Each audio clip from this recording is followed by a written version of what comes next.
경제브리핑 불편한 진실 1월 27일 순서 시작하겠습니다. 취업시장의 불편한 진실을 짚어주시는 정주희 과장님 모셨습니다. 2주 만에 뵙네요. 네, 오랜만에 다시 왔습니다. 잘 계셨죠?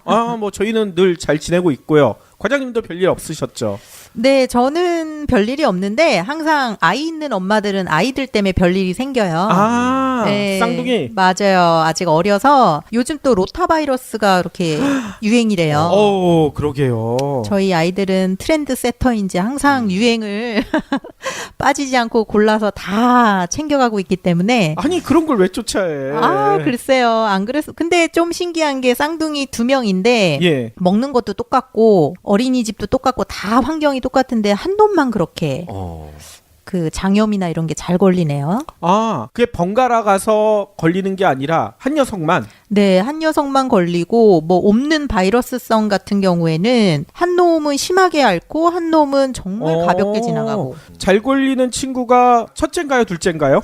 둘째 딸이 그렇게 둘째. 잘 걸려요. 네. 그 성격이 되게 다르다고 했잖아요. 맞아요. 첫째가 되게 쾌활하고 긍정적이라고 했었죠. 아니 사실 성격적으로 볼 땐 둘째가 호기심도 많고 아주 쾌활하고 첫째는 아직도 낯을 그렇게 많이 가리는 편인데. 근데 둘째가 더 많이 걸린다. 네, 근데 둘째가 보면은 호기심이 많아서 그런지 다치기도 잘 다치고 그리고 먹는 게 그렇게 고기를 좋아해요, 벌써. 그래요? 네, 그래서 최근에 들었던 그 마블링의 불편한 진실. 그러니까요. 그거를 듣고 좀 뜨끔했어요. 그래서 얘가 이렇게 아픈가 싶기도 했고. 그럴 가능성이 커요. 네. 육식을 많이 하면 안 돼요. 네, 근데 매 끼니에 고기가 없으면 막 고기를 달라고 그렇게 해서. 그래요? 네. 아무튼 요번에 뭐라도 먹고 좀 잘 이겨냈으면 좋겠어요. 그렇군요. 그리고 오늘 중요한 날이잖아요. 저희 이벤트 당첨자 발표를 하셔야 될 것 같은데요. 네. 다 뽑아오셨죠? 네, 7분을 뽑기로 했고요. 그래서 7명을 선정을 했는데 많은 분들이 응모를 해주셨어요. 그래서 뭐 죄송스럽게도 딱 7명만 추려야 돼서 나머지 분들한테는 죄송스럽긴 하지만 그래도 최대한 공정하게 뽑으려고 노력은 했습니다. 원래 경불진 이벤트가 100% 당첨률을 잘하게 왔는데 이번에는 경쟁률이 좀 있고 또 경쟁률이 좀 있었던 가운데에서도 이벤트가 되게 많았었거든요. 저희가 그 가중에서도 좀 많았어요. 저희 이벤트 방송 나가고 나서 벨킨인가요? 무선 충전기 그거를 그렇게 열심히들 응모를 해주시길래 밀렸다 이거 어떡하지? 어쩔 수가 없죠. 네네. 가격 차이가 많이 나. 맞아요. 저라도 그거 했을 것 같은데 어쨌거나 응모해주신 분들 너무 감사하고 7분을 제가 아이디를 소개를 해드릴게요. 동휘 아빠 호호. 네, 방송 너무 재밌게 보고 있다고 해주셨고 정시아 씨 사인 책을 받고 싶다고 하셔서 그거 보내드릴 거고요. 그다음에 유일하게 지상열 사인을 받고 싶다고 하신 분이 계세요. 신사동 그 사람. 네, 아들과 같이 보시는데 아들이 지상열 씨를 좋아한다고 하셨고요. 그리고 졸린곰이 좋아. 저희 댓글 많이 남겨주신 분이시거든요. 네, 이분은 황신혜 씨를 그 사인을 원하셨고요. 그 다음에 효연을 뽑은 주주총회 2018. 그리고 한현민 씨를 뽑은 촌놈 KWL. 또 휘성을 뽑은 은평 큰손 72. 그리고 이시원 의장을 뽑은 1,000원.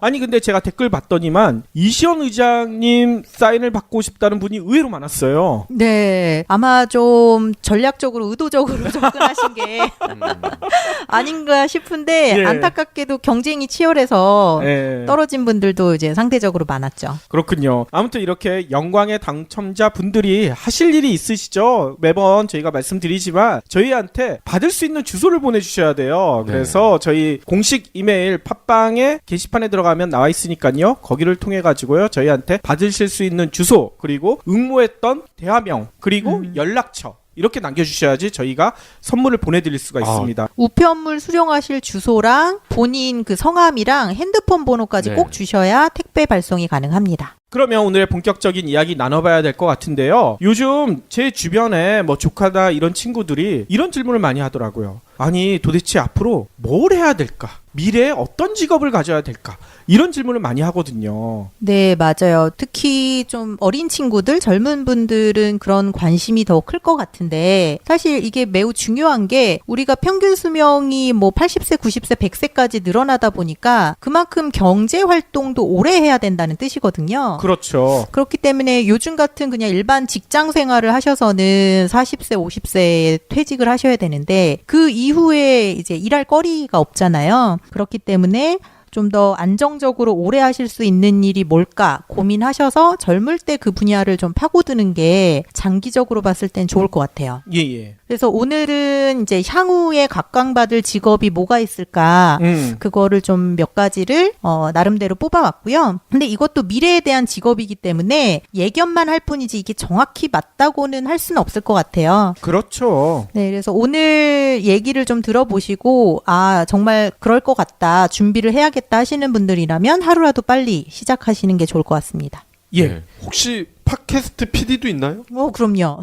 그래요? 있어요?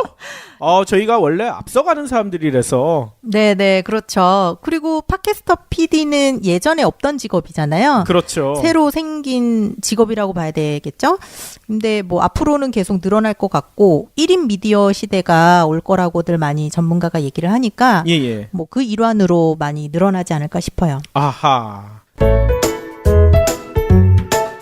그러면 하나하나 설명해 주시죠. 네, 먼저 이거 시작을 하기 전에 예전에 제가 잡코리아 회사에 있을 때 2014년도에 당시 대학생들을 대상으로 10년 후에, 그러니까 2024년에 어떤 직업이 좀 많이 뜰 것 같냐라는 설문조사를 진행을 한 적이 있어요. 그래서 그때 자료를 한번 다시 뒤져봤더니 1위가 뭐냐면 잘 모르겠다. 그런데 현재는 없는 새로운 직업이 등장할 것 같다라고 1위를 뽑았는데 그게 정말 맞는 말이죠. 그런데 그 여러 가지 최근에 많이 새로 뜨는 직업들이 있잖아요. 예. 뭐 드론 조종사라든가 뭐 증강현실 전문가라든가 또 팟캐스트 쪽 분야 직업도 그렇고요. 그래서 당시에는 잘 몰랐지만 어쨌거나 이 친구들이 조만간 뭔가 새롭게 변화할 것이고 예측 불가능한 새로운 직업이 나올 것이다라고 순위에 뽑았고요. 두 번째는 IT 소프트웨어 개발자인데 사실 이것도 좀 맞는 분야인 것 같아요. 그렇겠죠. 네, 특히 뭐 모바일이나 이런 IT 쪽 기술에 대한 소프트웨어적인 기술이 항상 필요하기 때문에 이론 쪽 전문가들은 항상 필요한 것 같고요. 그다음에 3위는 이거는 예전부터 나왔어요. 이제 사회가 각박해지다 보니까 뭐 사람의 심리를 치유할 수 있는 뭐 미술 치료사라든가 뭐 언어 치료사라든가 음악 치료사 같은 분야가 뜨지 않겠습니까라고 뽑았는데 이쪽 직종에 대한 수요가 아직까지는 그렇게 많지는 않은 것 같고요. 4위는 헬스 트레이너. 아하. 그리고 식이요법 관리사. 요쪽도 좀 맞는 것 같아요. 요즘은 동네마다 헬스장에 트레이너들이 한 3-4명씩은 되시는 것 같더라고요. 그렇죠. 네, 그래서 아직 비용이 비싸서 그렇지 한번 이용해 보신 분들은 너무 만족을 해서 다시 하고 싶은 분들이 많다는 거 보니 이쪽도 많이 그 시장이 넓어질 것 같고요. 예. 그리고 수명이 길어지다 보니 아무래도 뭐 의사나 간호사 같은 의료계 종사자들이 많이 각광받을 것 같다라는 의견이 있었고, 그 다음에 마지막은 저작권 관리사. 아하. 네, 이 부분을 뽑았는데 사실 이거는 전문가들도 얘기를 많이 해요. 저작권 관리에 대한 전문가가 수요가 많이 늘어날 것이다 하는데 요거는 아마 좀 분야가 어려운 걸로 알고 있어서 원하시는 분들만 좀 공부를 좀 많이 하시는 것 같고요. 그렇죠. 아니 당장 저희도 저작권 관리사가 필요해요. 왜냐면요. 저희 방송을 저희가 올리는 곳은 딱 정해져 있거든요. 팟빵이랑 파티에만 올리고 있는데 이상하게 유튜브나 이런 데에서 저희 방송이 돌아다니고 있어요. 아, 정말요? 저희가 올린 게 절대 아니거든요. 네네. 네, 저희한테 뭐 이렇게 올리겠다 허락받은 것도 없고 그냥 올리더라고요. 근데 이거를 저작권으로 저희가 걸라니까 솔직히 좀 귀찮기도 하고 뭐 저희 방송 알려주는 것 같아서 그냥 저희는 놔두고 있는데 네네. 아무튼 저작권 침해를 받긴 받은 거 아니겠어요? 그렇죠. 또 최근에 뭐 콘텐츠에 대한 그 산업 분야가 많이 늘잖아요. 영화도 그렇고 음악도 그렇고 네. 여러 가지 뭐 팟빵에 올려지는 그런 콘텐츠들도 저작권이 분명히 있으니까 그거에 대한 뭐 전문적으로 관리를 해주거나 혹시 침해를 받았을 때 뭔가 보상을 받을 수 있는 이런 가이드를 해주거나 하는 전문가는 필요할 거는 같아요. 그러니까요. 그런데 그때 당시 대학생들한테 너네가 뽑았던 이런 직종이 앞으로 인기가 있을 거라면 지금부터라도 준비를 할 것인가를 질문을 했어요. 예. 그랬더니 50% 이상 한 53% 정도가 안 할 거라고 대답을 했거든요. 이유가 뭔가요? 네, 그래서 그 이유를 물어봤더니 뭘 준비해야 될지 막막하다. 아하. 두 번째는 지금 준비해도 좀 늦을 것 같다. 아이고, 벌써 포기하는 거예요. 네, 그리고 가장 큰 이유가 내가 생각한 것이 정말 맞는지 확신이 없다. 불확실하다 생각해서. 네네. 근데 좀 안타까운 거는, 그렇게 해서 안정적인 뭐 대기업, 뭐 안정적인 직종을 선택을 하셨으면, 당장은 월급이라든가 뭐 이런 부분이 안정적이기는 하지만 그 수명이 매우 짧다는 거잖아요. 그렇죠. 그런데 직장 생활 뭐 10년, 20년 하다가 그 다음에 다시 뭔가를 준비하기에는 또 좀 늦지 않을까. 그러면 그때 돼서는 또, 너무 늦은 것 같아. 지금 시작하기에는. 그러니까. 그래서 포기하는 분들도 생길 것 같아요. 그래서 만약에 오늘 이 방송을 들으시는 분들이라면 더 늦었다고 생각하지 마시고 관심 있는 분야가 있으면 지금 바로 시작을 하시면 좋을 것 같고요. 그렇죠. 원래 다들 그런 얘기 하시잖아요. 늦었다고 생각할 때가 가장 빠를 때다. 네네. 그리고 미래도 뭐 정해져 있는 게 아니라 미래는 만들어가는 거잖아요. 네. 미래를 정확히 예측해야 하고 그 미래에 맞게 이렇게 살아가는 사람이 어디 있겠습니까? 스스로가 만들어갈 생각을 해야지 100% 미래를 예측해가지고 난 뭘 해야지 하다가는 큰일 나죠. 그렇죠. 너무 철저하게 준비만 하다가는 이제 실행이 어려우시니까 좀 생각하신 게 있으면 바로 좀 실천을 하셨으면 좋겠고, 그런 분들에게 좀 불확실성 때문에 도전을 못하겠다 하시는 분들에게 조금이나마 가이드가 될 만한 자료들이 있어요. 예. 고용노동부나 뭐 이런 쪽에서 매년 레포트를 내는 게 있는데 여러 가지 전망에 대한 레포트를 내거든요. 그중에 가장 최근 게 2017년 말쯤에 나온 건데 한국 직업 전망 보고서라는 게 있어요. 이거는 그 고용정보원 홈페이지에 가시면 다 보실 수는 있지만 그 레포트 자체가 워낙 그 양이 너무 많고, 그렇죠. 네, 또 어려운 용어들도 많아서 제가 그걸 조금 정리를 해갖고 왔습니다. 예. 저도 예전에 취재할 때 그 레포트를 한번 본 적이 있는데 한 400페이지 뭐 이렇게 되는 것 같던데요. 네, 너무 길고요. 또 그 말 자체가 보고서라 그런지 어렵게 되어 있어요. 그래서 한 2페이지 읽는 것도 힘들 정도로. 그러니까. 그래서 제가 지금도 그렇게 분량이 많죠. 400페이지까지는 아는데 아무튼 몇백 페이지 되는 것 같아요. 예. 저는 그게 궁금해요. 이렇게 그런 보고서라든지 공무원들이 쓰는 그런 문서들 보면은 되게 재미도 없고 딱딱하고 양은 많고, 이거 혹시 본인들이 쓴 게 맞을까? 어디 뺏긴 거 아닐까? 그게 자기가 썼으면 그렇게 딱딱하고 재미없게 쓸 수가 없거든요. 예. 아마 예산 집행만 하고 전문가에게 맡겼을 거예요. 그렇죠. 뭐 어디 뭐 직업 관련된 교수라든가 아니면 뭐 어디 뭐 누구 무슨 전문 경제연구원들에게 돈을 주고 맡겼기 때문에 이렇게 딱딱한 레포트가 나오지 않았을까 싶고요. 실은 제가 대학원 다닐 때 그걸 했었거든요. 뭐 이게 모든 보고서가 그렇게 되는 건 아니지만 저희 교수님이 어느 프로젝트를 하나 따와요. 보통 이런 공공기관에서 이렇게 프로젝트를 따오면 그거를 교수가 하는 게 아니라 나눠줍니다. 대학원생들한테. 너는 여기서부터 여기까지. 또 너는 여기서부터 여기까지. 그래서 보고를 쓴 거를 가지고 취합을 해서 실제로 보고할 때는 교수 이름으로 보고를 하죠. 그러면 대학원생들은 어떻게 생각을 하느냐? 이건 내 일이 아닌데 뭐 그거 열심히 한다고 교수님이 그냥 술 한 번 사주면 그것도 대단한 거예요. 술 안 사주고 자기만 꿀꺽하는 교수님들이 많거든요. 그렇기 때문에 대학원생들은 그거 대충 쓸 수밖에 없어요. 그냥 어디 있는 자료 그냥 갖다가 컨트롤 C, 컨트롤 V 하는 경우가 무지하게 많거든요. 베낀 게 많네. 그러니까 맞다는 얘기예요. 그 얘기가. 근데 이게 모든 보고서가 그렇다는 건 아니고요. 일부 보고서가 그렇다는 얘기인 거니까 오해는 안 하셔야 되겠죠. 네, 뭐.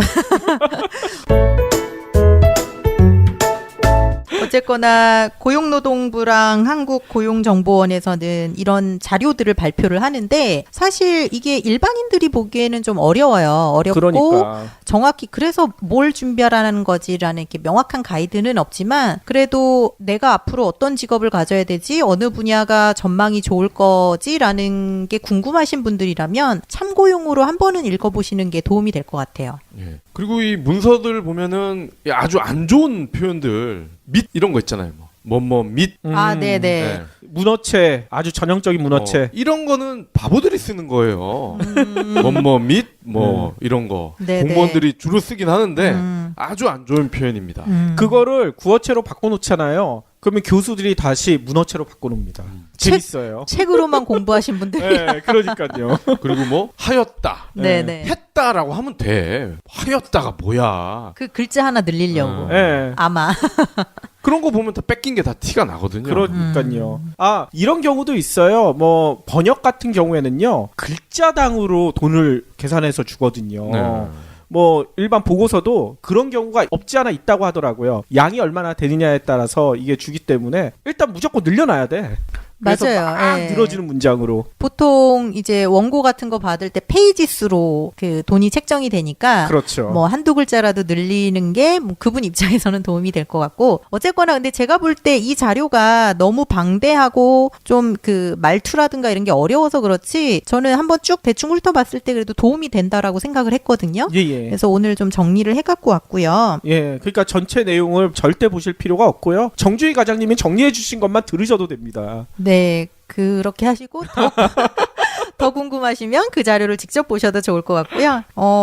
그쪽에서 전망한 그 데이터를 보면은 고용 변동 요인에 그러니까 영향을 주는 요인이 8가지가 있대요. 그 8가지가 있는데 그 중에 5가지는 확실성이 있는 요인이고 나머지 3가지가 불확실성 요인이라고 하는데 예. 첫 번째 이제 확실성 요인 5가지를 말씀드리면 인구 구조라든가 산업 구조 특성, 그리고 과학기술 발전, 또 기후 변화랑 에너지 부족, 가치관과 라이프 스타일. 그러니까 누구 하나 또는 어떤 외부 요인에 의해서 이게 갑자기 바뀌거나 새롭게 뭐가 등장하는 게 아니라 전체적인 흐름이 그렇게 갈 수밖에 없는 것들이 있다는 거죠. 그렇죠. 네, 그래서 이 5가지 범주를 꼽았고 이 5가지 범주에 대한 추이라든가 이런 그 분야의 특성을 잘 살펴보면 그 안에서 새롭게 등장할 직업 그리고 새로 또 부상하게 될 산업 분야 이런 걸 예측할 수 있다고 해요. 예. 뭐 첫 번째 인구 구조 및 노동 인구 변화는 아마 다 아실 거예요. 통계청이 매년 발표하는 거 보면은 출산율이 매년 뭐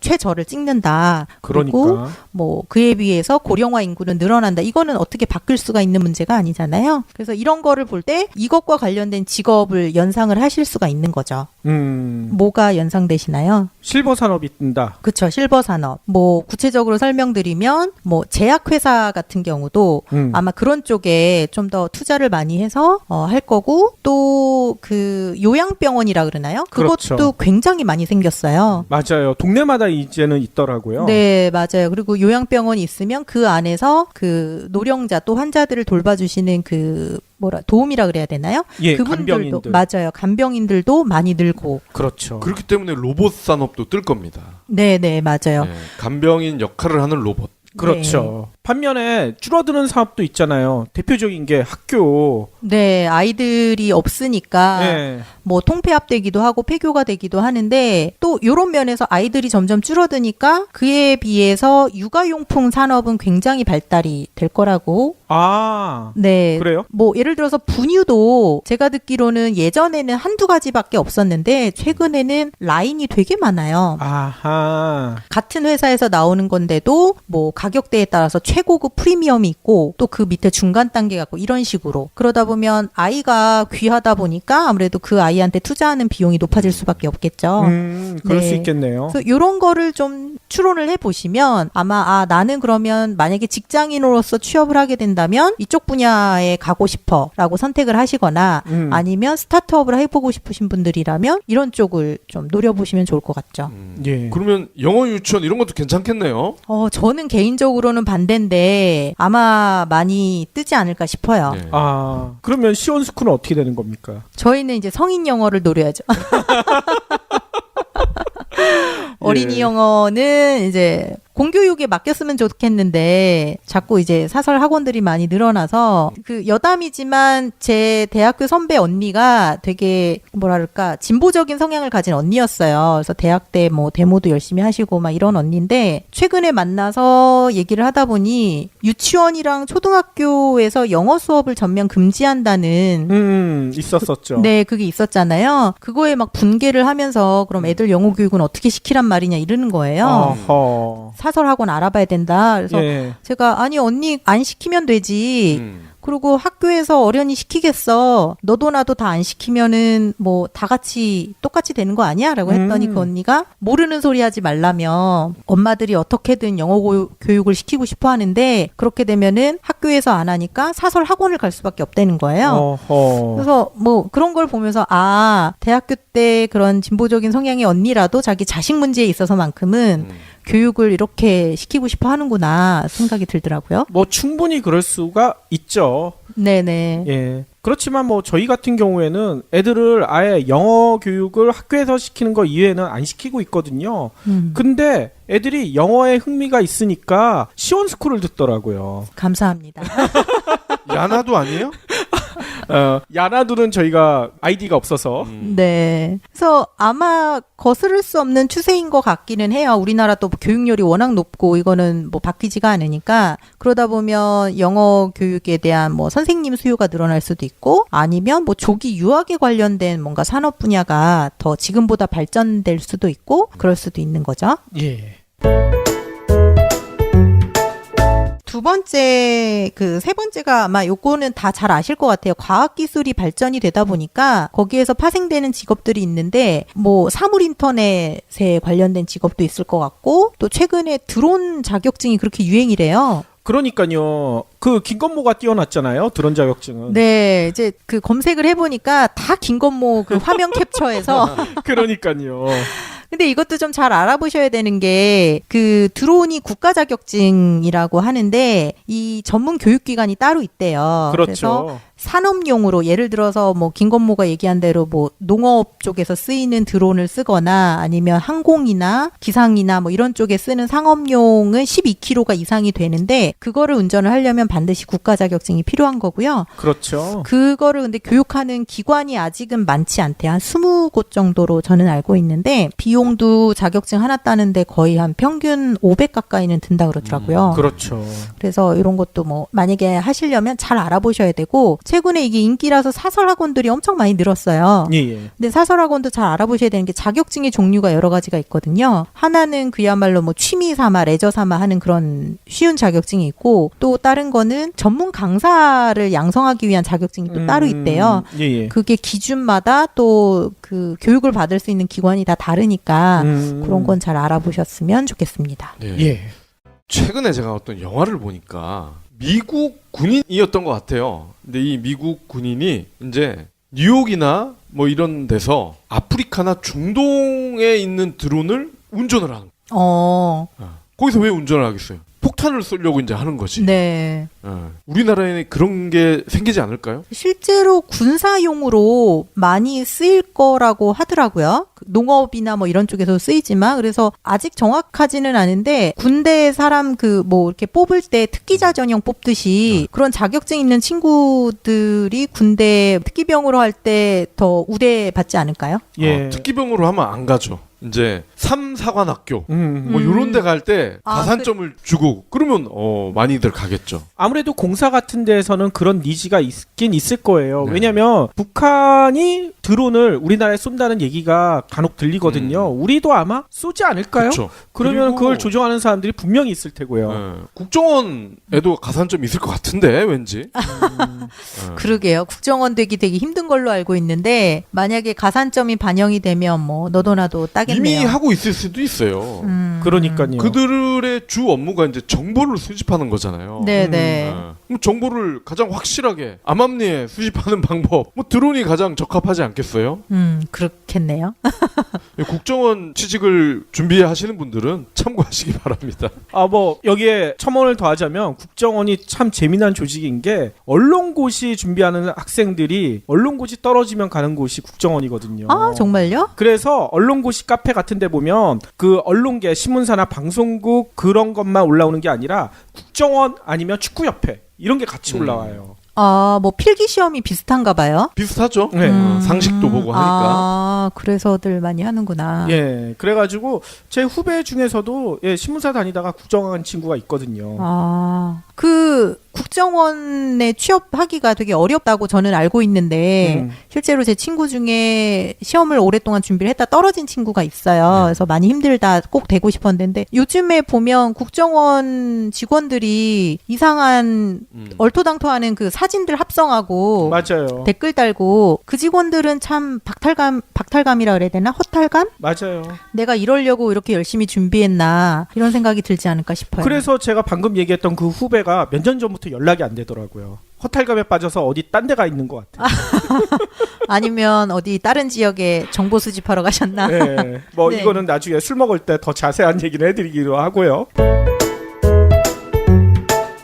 네, 그래서 아까 말씀드린 대로 확실성 요인은 단기간 내에 바뀌지 않는 그 요소들인 거예요. 그래서 예. 이것만 정확하게 파악을 하셔도 앞으로 내가 가야 될 길, 또 어떤 산업 분야에 대해서 좀 예측을 하실 수가 있는 건데, 특히 뭐 아까 말씀드린 것처럼 출산율이 낮아지고 고령화가 증가가 하고 또 1인 가구가 증가가 되면 거기에 따른 여러 가지 산업들이 필요하잖아요. 그렇죠. 그래서 뭐 고령화 인구를 위한 그 주택 구조도 지금과는 많이 달라질 것이다.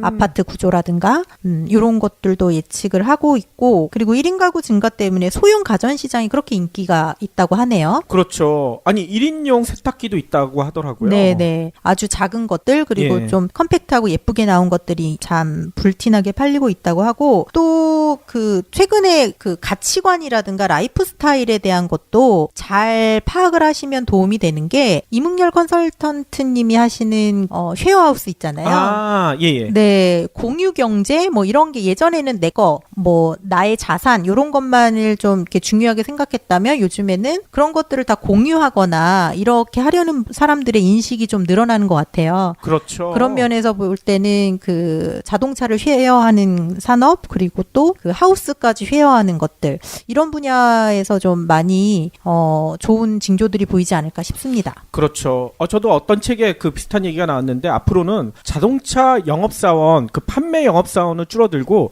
자동차를 공유하게 연결해주는 사원들은 늘어날 수 있다. 뭐 이런 얘기를 하더라고요. 네, 아마 그럴 것 같아요. 인구가, 출산율이 줄어들어서 인구가 점점 줄어들면 자동차를 살 수 있는 그 여력도 줄어드는 거잖아요. 그렇죠. 그렇게 되면 정말 판매 사원의 수요는 줄어들 것이고, 그 외에 다른 것들이 늘어나게 되겠죠. 그렇죠. 게다가 요즘은 자동차를 굳이 살라고 안 한다고 하더라고요. 젊은 친구들은 그냥 필요할 때만 빌렸으면 되는데 굳이 그걸 왜 목돈 들여서 사느냐, 이런 친구들이 많아서 아마 그런 추세도 가능할 것 같아요.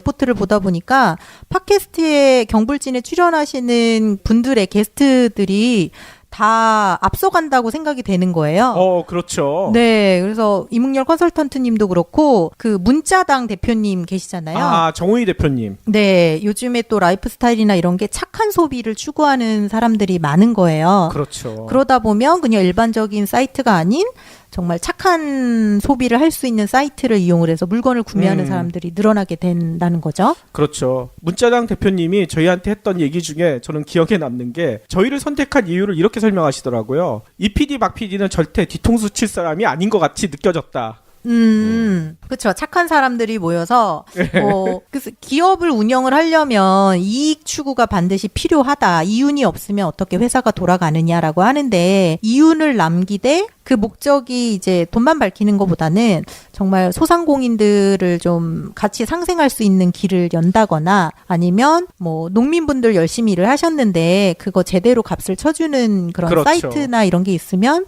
훨씬 더 앞으로는 이런 수요가 더 늘어날 것 같아요. 맞아요. 그래서 뭐 과장님도 필요하신 물건 같은 거 있을 때 문자당 가서 한 번씩 사보시면, 저는 이벤트 당첨돼가지고요, 그 방송에도 말씀드렸지만 가족 뮤지컬 표를 받았거든요. 네네. 예, 충분히 가능합니다. 저는 그게 더 욕심이 나더라고요.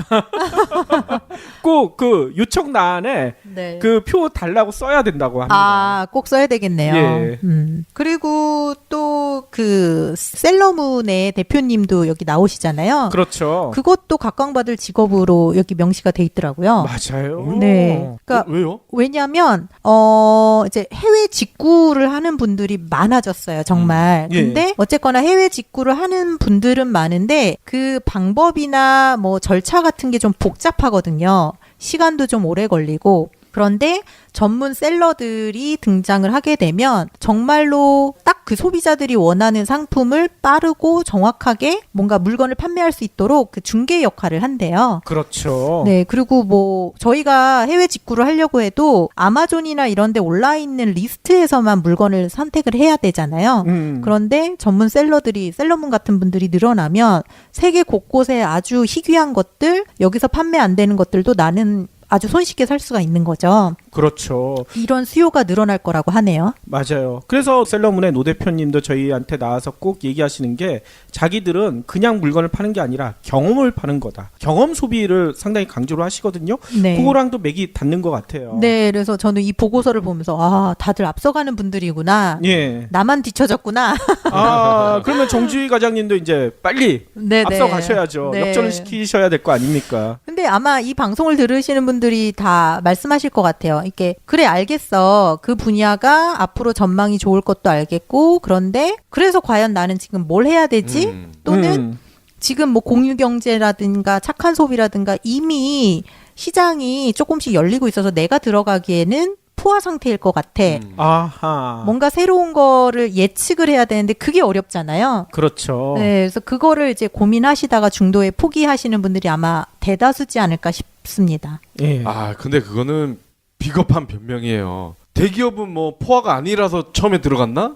이미 포화 상태였어요. 그러니까요. 그렇죠. 그렇고 보면 또 뭐 그 경쟁률 뚫기 위해서 얼마나 힘드실 거예요. 예. 그래서 눈을 조금 돌려보시면 좋겠고 또 우리나라 지금 문화 트렌드가 스타트업을 굉장히 우대한다고 해야 되나? 그렇죠. 좀 좋은 시선으로 많이 바라봐 주는 그런 인식이 좀 자리를 잡은 것 같아요. 예. 그래서 이런 때에 아이디어가 있으시면 과감하게 추진을 해보는 것도 좋을 것 같고요. 예. 그렇게 주저하시는 분들은요, 저희를 보고 좀 힘을 내주셨으면 좋을 것 같아요. 저희도 처음에 팟캐스트 시작할 때, 팟캐스트가 이 정도로 각광받을 줄, 이 보고서에까지 이름이 나올 줄 전혀 몰랐었거든요. 그렇지만 과감히 도전해 보니 길은 열리지 않습니까?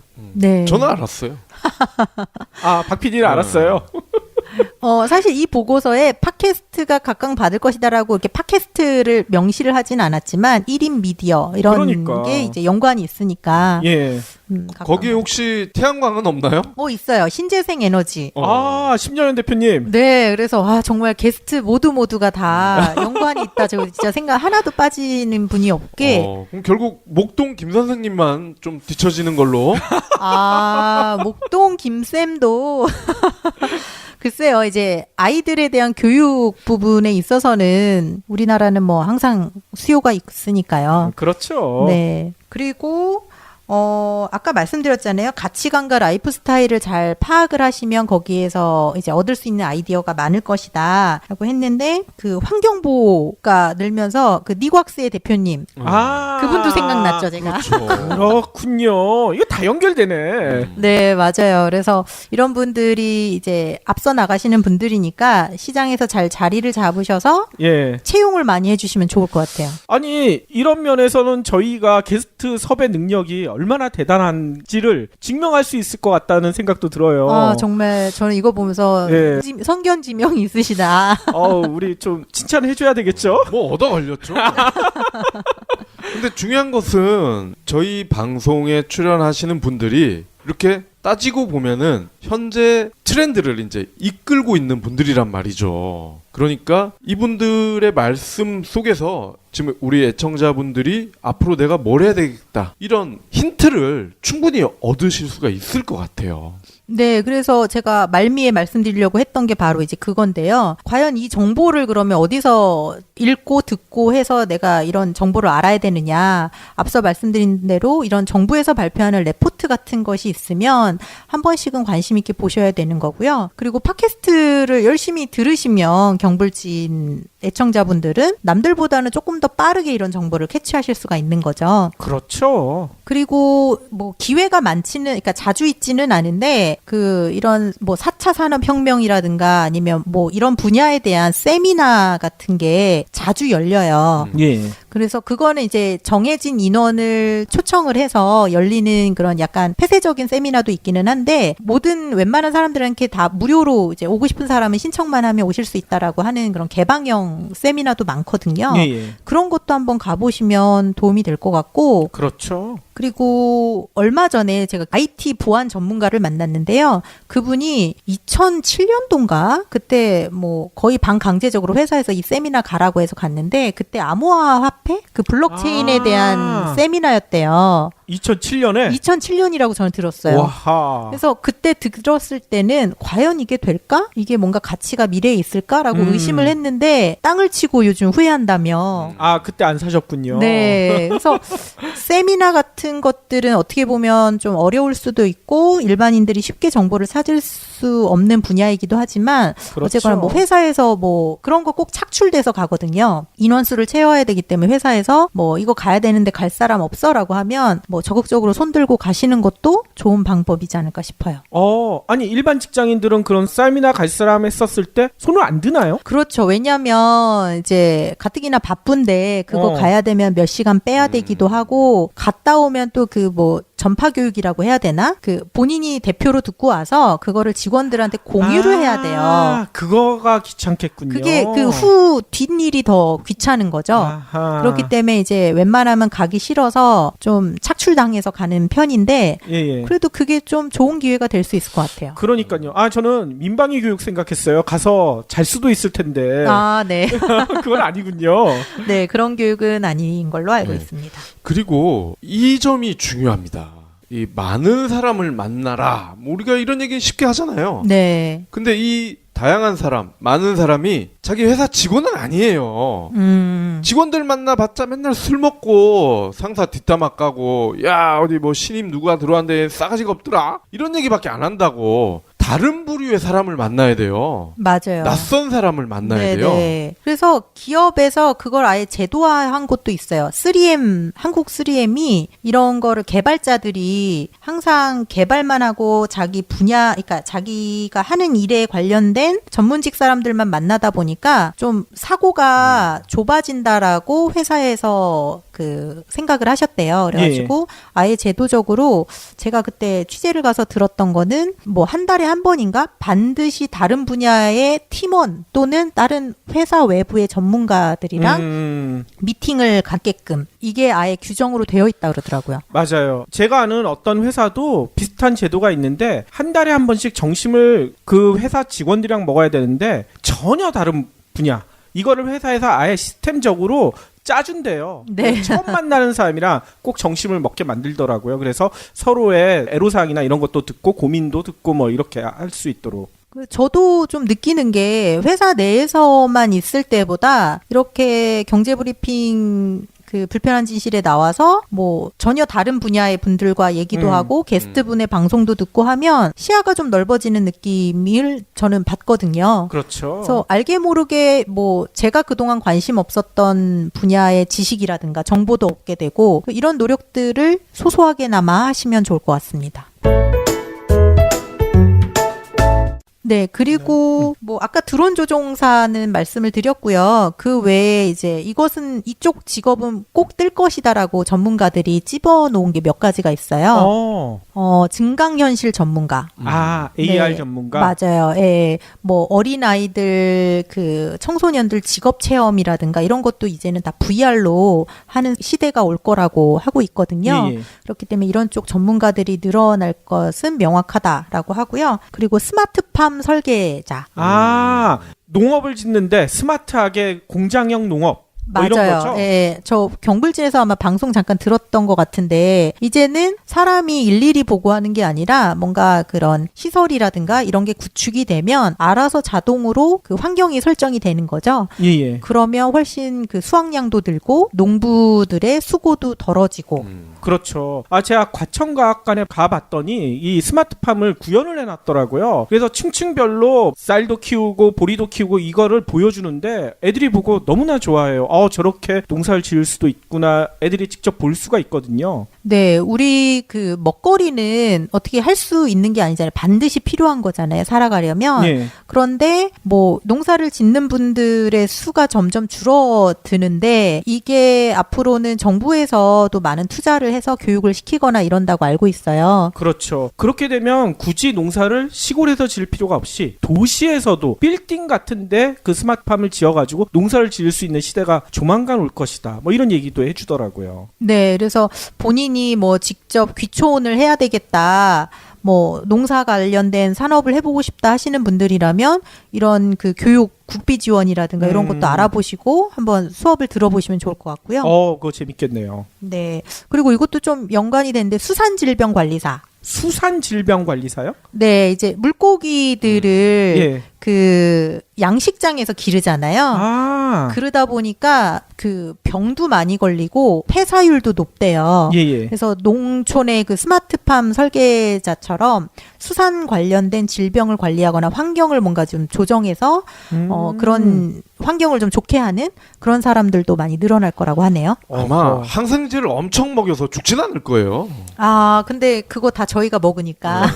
그렇죠. 그래서 뭐 이런 전문가들이 늘어나면 항생제를 먹여서 키워야 되는 것들을 좀 줄일 수 있지 않을까 싶기도 해요. 그렇죠. 그리고 아까 말씀드린 셀러문의 대표님 같은 글로벌 셀러들에 아하. 대한 수요가 늘어날 거라고 아예 명시를 해놨더라고요. 네, 뭐 여기까지 좀 소개를 해드렸는데 이거 말고도 예측 가능한 산업 분야나 직업군이 좀 있을 것 같아요. 그래서 그런 분야가 있다면 좀 너무 늦은 거 아니야? 내가 할 수 있을까라고 하지 마시고 일단 정보부터 좀 많이 알아보시면 좋을 것 같습니다. 예. 지금까지 정주희 과장님으로부터 미래 직업에 대해서 얘기 들어봤는데요. 뭐 결론은 하나네요. 경불진을 열심히 들으면 된다. 이거 아니겠습니까? 네. 다른 것도 다 중요한데 꼭 경불진을 들으시고 너무 몰아가는 것 같네요. 네, 지식을 많이 넓히셨으면 좋겠습니다. 예, 그러면 오늘도 긴 시간 동안 귀한 말씀 너무나 감사드리고요. 2주 후에 또 뵙도록 하겠습니다. 네, 고맙습니다. 수고하셨습니다.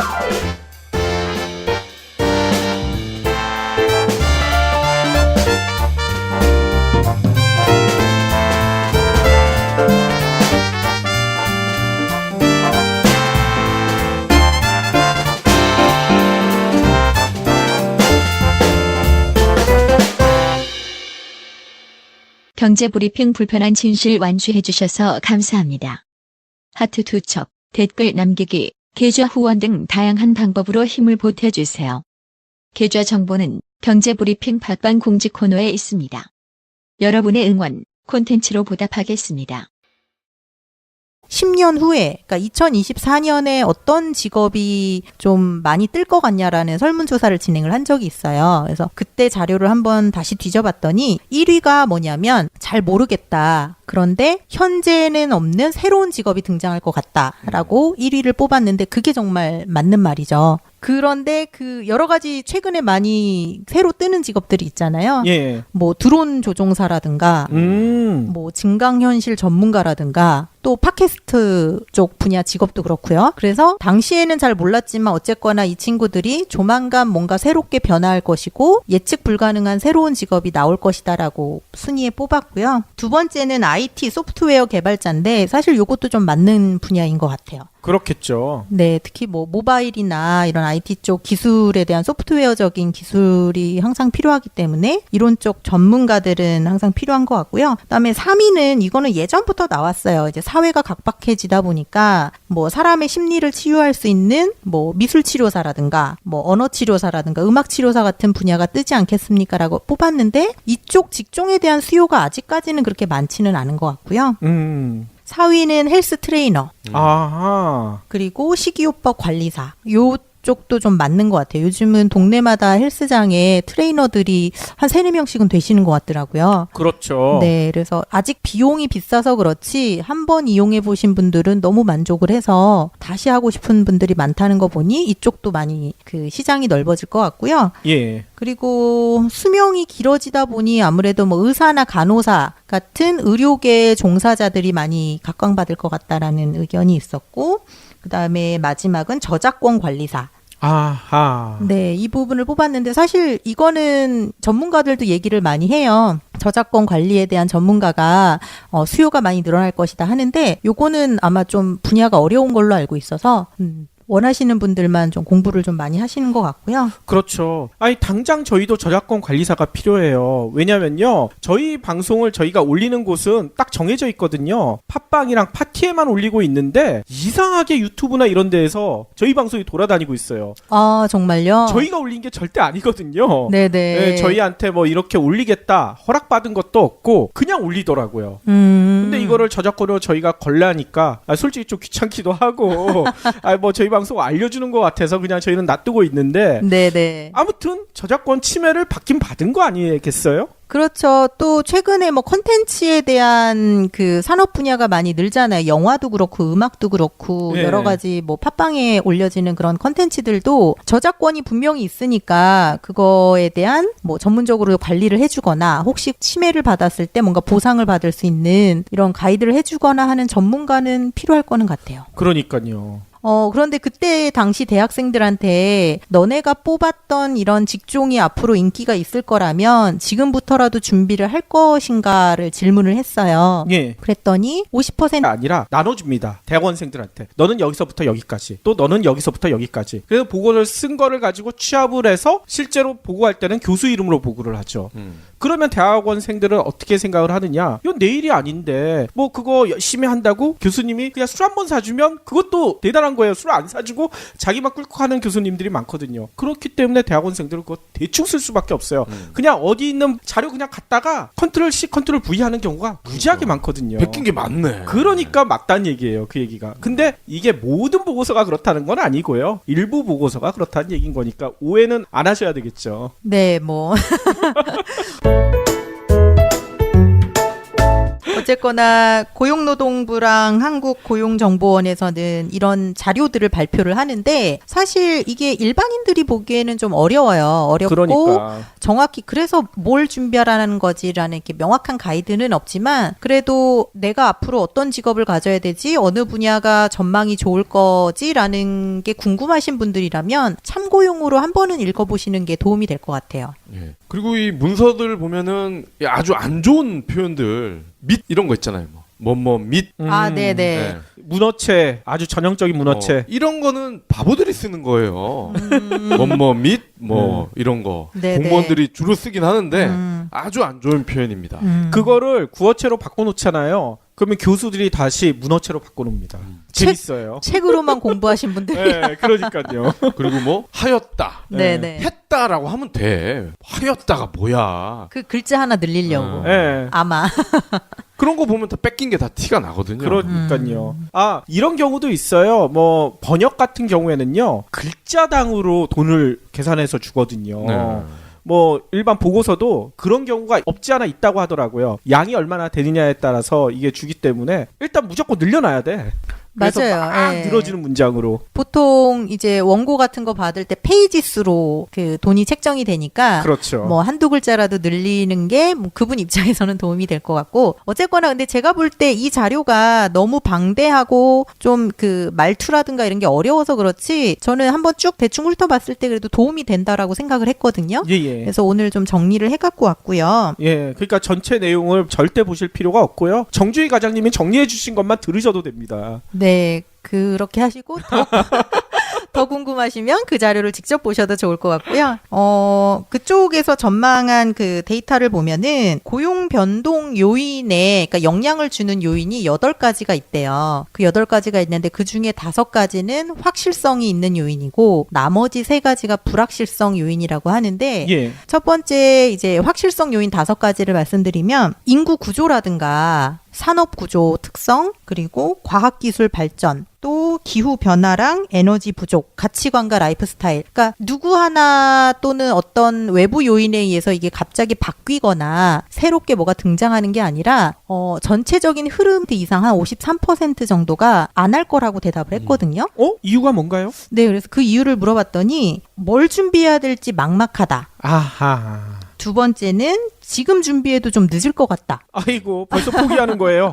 네, 그리고 가장 큰 이유가 내가 생각한 것이 정말 맞는지 확신이 없다. 불확실하다 생각해서. 네네. 근데 좀 안타까운 거는, 그렇게 해서 안정적인 뭐 대기업, 뭐 안정적인 직종을 선택을 하셨으면, 당장은 월급이라든가 뭐 이런 부분이 안정적이기는 하지만, 그 수명이 매우 짧다는 거잖아요. 그렇죠. 그런데 직장 생활 뭐 10년, 20년 하다가 그 다음에 다시 뭔가를 준비하기에는 또 좀 늦지 않을까. 그러면 그때 돼서는 또, 너무 늦은 것 같아. 지금 시작하기에는. 그러니까. 그래서 포기하는 분들도 생길 것 같아요. 그래서 만약에 오늘 이 방송을 들으시는 분들이라면 더 늦었다고 생각하지 마시고 관심 있는 분야가 있으면 지금 바로 시작을 하시면 좋을 것 같고요. 그렇죠. 원래 다들 그런 얘기 하시잖아요. 늦었다고 생각할 때가 가장 빠를 때다. 네네. 그리고 미래도 뭐 정해져 있는 게 아니라 미래는 만들어가는 거잖아요. 네. 미래를 정확히 예측해야 하고 그 미래에 맞게 이렇게 살아가는 사람이 어디 있겠습니까? 스스로가 만들어갈 생각을 해야지 100% 미래를 예측해가지고 난 뭘 해야지 하다가는 큰일 나죠. 그렇죠. 너무 철저하게 준비만 하다가는 이제 실행이 어려우시니까 좀 생각하신 게 있으면 바로 좀 실천을 하셨으면 좋겠고, 그런 분들에게 좀 불확실성 때문에 도전을 못하겠다 하시는 분들에게 조금이나마 가이드가 될 만한 자료들이 있어요. 예. 고용노동부나 뭐 이런 쪽에서 매년 레포트를 내는 게 있는데 여러 가지 전망에 대한 레포트를 내거든요. 그중에 가장 최근 게 2017년 말쯤에 나온 건데 한국 직업 전망 보고서라는 게 있어요. 이거는 그 고용정보원 홈페이지에 가시면 다 보실 수는 있지만 그 레포트 자체가 워낙 그 양이 너무 많고, 그렇죠. 네, 또 어려운 용어들도 많아서 제가 그걸 조금 정리를 해갖고 왔습니다. 예. 저도 예전에 취재할 때 그 레포트를 한번 본 적이 있는데 한 400페이지 뭐 이렇게 되는 것 같던데요. 네, 너무 길고요. 또 그 말 자체가 보고서라 그런지 네. 어렵게 되어 있어요. 그래서 한 2페이지 읽는 것도 힘들 정도로. 그러니까. 그래서 제가 지금도 그렇게 분량이 많죠. 400페이지까지는 아는데 아무튼 몇백 페이지 되는 것 같아요. 예. 저는 그게 궁금해요. 이렇게 그런 보고서라든지 공무원들이 쓰는 그런 문서들 보면은 되게 재미도 없고 딱딱하고 양은 많고, 이거 혹시 본인들이 쓴 게 맞을까? 어디 뺏긴 거 아닐까? 그게 자기가 썼으면 그렇게 딱딱하고 재미없게 쓸 수가 없거든요. 예. 아마 예산 집행만 하고 전문가에게 맡겼을 거예요. 그렇죠. 뭐 어디 뭐 직업 관련된 교수라든가 아니면 뭐 어디 뭐 누구 무슨 전문 경제연구원들에게 돈을 주고 맡겼기 때문에 이렇게 딱딱한 레포트가 나오지 않았을까 싶고요. 실은 제가 대학원 다닐 때 그걸 했었거든요. 뭐 이게 모든 보고서가 그렇게 되는 건 아니지만 저희 교수님이 어느 프로젝트를 하나 따와요. 보통 이런 공공기관에서 이렇게 프로젝트를 따오면 그거를 교수가 하는 게 경제브리핑 불편한 진실 1월 27일 순서 시작하겠습니다. 취업시장의 불편한 진실을 짚어주시는 정주희 과장님 모셨습니다. 2주 만에 뵙네요. 네, 오랜만에 다시 왔습니다. 잘 예. 계셨죠? 뭐 저희는 늘 잘 지내고 있고요. 과장님도 별일 없으셨죠? 네, 저는 별일이 없는데 항상 아이 있는 엄마들은 아이들 때문에 별일이 생겨요. 네, 쌍둥이. 맞아요. 아직 어려서 요즘 또 로타바이러스가 이렇게 유행이래요. 그러게요. 저희 아이들은 트렌드 세터인지 항상 유행을 빠지지 않고 골라서 다 챙겨가고 있기 때문에. 아니 그런 걸 왜 쫓아해? 글쎄요. 안 그래서. 근데 좀 신기한 게 쌍둥이 2명인데 예. 먹는 것도 똑같고 어린이집도 똑같고 다 환경이 똑같은데 한 놈만 그렇게 그 장염이나 이런 게 잘 걸리네요. 그게 번갈아 가서 걸리는 게 아니라 한 녀석만. 네, 한 녀석만 걸리고 뭐 없는 바이러스성 같은 경우에는 한 놈은 심하게 앓고 한 놈은 정말 가볍게 지나가고. 잘 걸리는 친구가 첫째인가요, 둘째인가요? 둘째 딸이 그렇게 둘째. 잘 걸려요. 네. 그 성격이 되게 다르다고 했잖아요. 맞아요. 첫째가 되게 쾌활하고 긍정적이라고 했었죠. 아니 사실 성격적으로 볼 땐 둘째가 호기심도 많고 아주 쾌활하고 첫째는 아직도 낯을 그렇게 많이 가리는 편인데. 근데 둘째가 더 많이 걸린다. 네, 근데 둘째가 보면은 호기심이 많아서 그런지 다치기도 잘 다치고 그리고 먹는 게 그렇게 고기를 좋아해요, 벌써. 그래요? 네, 그래서 최근에 들었던 그 마블링의 불편한 진실. 그러니까요. 그거를 듣고 좀 뜨끔했어요. 예. 그래서 얘가 이렇게 아픈가 싶기도 했고. 그럴 가능성이 커요. 네. 육식을 많이 하면 안 돼요. 네, 근데 매 끼니에 고기가 없으면 막 고기를 달라고 그렇게 해서. 그래요? 네. 아무튼 요번에 뭐라도 먹고 좀 잘 이겨냈으면 좋겠어요. 그렇군요. 그리고 오늘 중요한 날이잖아요. 저희 이벤트 당첨자 발표를 하셔야 될 것 같은데요. 네. 다 뽑아오셨죠? 네, 7분을 뽑기로 했고요. 그래서 7명을 선정을 했는데 많은 분들이 응모를 해주셨어요. 예. 그래서 뭐 죄송스럽게도 딱 7명만 추려야 돼서 나머지 분들한테는 죄송스럽긴 하지만 그래도 최대한 공정하게 뽑으려고 노력은 했습니다. 예, 원래 경불진 이벤트가 100% 당첨률을 잘하게 왔는데 이번에는 경쟁률이 좀 있고 또 경쟁률이 좀 있었던 가운데에서도 이벤트가 되게 많았었거든요. 저희가 네. 그 가중에서도 좀 많았어요. 예. 저희 이벤트 방송 나가고 나서 벨킨인가요? 무선 충전기. 그거를 그렇게 열심히들 응모를 해주시길래 밀렸다 이거 어떡하지? 어쩔 수가 없죠. 네네. 가격 차이가 많이 나. 맞아요. 저라도 그거 했을 것 같은데 예. 어쨌거나 응모해주신 분들 너무 감사하고 7분을 제가 아이디를 소개를 해드릴게요. 동휘 아빠 호호. 네, 방송 너무 재밌게 보고 있다고 해주셨고 정시아 씨 사인 책을 받고 싶다고 하셔서 그거 보내드릴 거고요. 그다음에 유일하게 지상열 사인을 받고 싶다고 하신 분이 계세요. 신사동 그 사람. 아하. 네, 아들과 같이 보시는데 아들이 지상열 씨를 좋아한다고 하셨고요. 그리고 졸린곰이 좋아. 저희 댓글 많이 남겨주시는 분이시거든요. 네, 이분은 황신혜 씨를 그 사인을 원하셨고요. 그 다음에 효연을 뽑은 주주총회 2018. 그리고 한현민 씨를 뽑은 촌놈 KWL. 또 휘성을 뽑은 은평 큰손 72. 그리고 이시원 의장을 뽑은 1,000원. 아니 근데 제가 댓글 봤더니만 이시원 의장님 사인을 받고 싶다는 분이 의외로 많았어요. 네, 아마 좀 전략적으로 의도적으로 접근하신 게 아닌가 싶은데 예. 안타깝게도 경쟁이 치열해서 예. 떨어진 분들도 이제 상대적으로 많았죠. 그렇군요. 아무튼 이렇게 영광의 당첨자 분들이 하실 일이 있으시죠? 매번 저희가 말씀드리지만 저희한테 받을 수 있는 주소를 보내주셔야 돼요. 네. 그래서 저희 공식 이메일 팟빵에 게시판에 들어가면 나와 있으니까요. 거기를 통해 가지고요. 저희한테 받으실 수 있는 주소 그리고 응모했던 대화명 그리고 연락처 이렇게 남겨주셔야지 저희가 선물을 보내드릴 수가 있습니다. 우편물 수령하실 주소랑 본인 그 성함이랑 핸드폰 번호까지 네. 꼭 주셔야 택배 발송이 가능합니다. 그러면 오늘의 본격적인 이야기 나눠봐야 될 것 같은데요. 요즘 제 주변에 뭐 조카나 이런 친구들이 이런 질문을 많이 하더라고요. 아니 도대체 앞으로 뭘 해야 될까? 미래에 어떤 직업을 가져야 될까? 이런 질문을 많이 하거든요. 네, 맞아요. 특히 좀 어린 친구들, 젊은 분들은 그런 관심이 더 클 것 같은데 사실 이게 매우 중요한 게 우리가 평균 수명이 뭐 80세, 90세, 100세까지 늘어나다 보니까 그만큼 경제 활동도 오래 해야 된다는 뜻이거든요. 그렇죠. 그렇기 때문에 요즘 같은 그냥 일반 직장 생활을 하셔서는 40세, 50세에 퇴직을 하셔야 되는데 그 이후에 이제 일할 거리가 없잖아요. 그렇기 때문에 좀 더 안정적으로 오래 하실 수 있는 일이 뭘까 고민하셔서 젊을 때 그 분야를 좀 파고드는 게 장기적으로 봤을 땐 좋을 것 같아요. 예. 그래서 오늘은 이제 향후에 각광받을 직업이 뭐가 있을까 그거를 좀 몇 가지를 나름대로 뽑아왔고요. 근데 이것도 미래에 대한 직업이기 때문에 예견만 할 뿐이지 이게 정확히 맞다고는 할 수는 없을 것 같아요. 그렇죠. 네, 그래서 오늘 얘기를 좀 들어보시고 정말 그럴 것 같다, 준비를 해야겠다 하시는 분들이라면 하루라도 빨리 시작하시는 게 좋을 것 같습니다. 예. 네. 혹시 팟캐스트 PD도 있나요? 그럼요. 그래요? 있어요? 저희가 원래 앞서가는 사람들이라서. 네, 그렇죠. 그리고 팟캐스터 PD는 예전에 없던 직업이잖아요. 그렇죠. 새로 생긴 직업이라고 봐야 되겠죠? 근데 뭐 앞으로는 계속 늘어날 것 같고 1인 미디어 시대가 올 거라고들 많이 전문가가 얘기를 하니까 예. 뭐 그 일환으로 많이 늘어나지 않을까 싶어요. 아하.